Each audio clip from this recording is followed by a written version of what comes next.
ஃபேன்லி.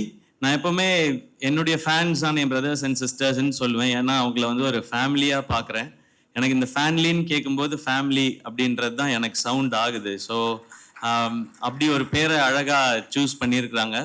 And இவங்க சொன்ன idea என்னன்னா, நிறைய நெகட்டிவிட்டிஸ் இருக்கிற இன்னைக்கு இருக்கிற காலகட்டத்தில் அதெல்லாம் ஃபில்டர் பண்ணி ரொம்ப பாசிட்டிவான என்கேஜ்மெண்ட் ஃபேன்ஸ்குள்ளே இருக்கணும் அண்ட் ஃபேன்ஸ்க்கும் அவங்களோட ஐடலுக்கும் இருக்கணுன்றதே வந்து ரொம்ப நல்ல தாட்டாக இருந்தது.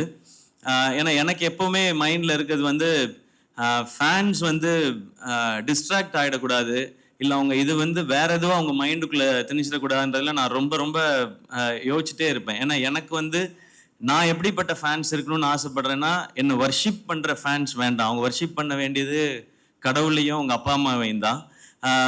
என் கூட ஃப்ரெண்ட்லியாக பேசுகிற, இல்லை ஒரு அண்ணன் தம்பி மாதிரி இருக்கிற, அப்படி பழகிற ஒரு ஃபேன்ஸ் தான் இருக்கணும்னு தான் நான் ஆசைப்படுறேன். அதனால தான் எப்போவுமே நான் பிரதர்ஸ் அண்ட் சிஸ்டர்ஸ்ன்னு சொல்லிகிட்டே இருக்கேன்.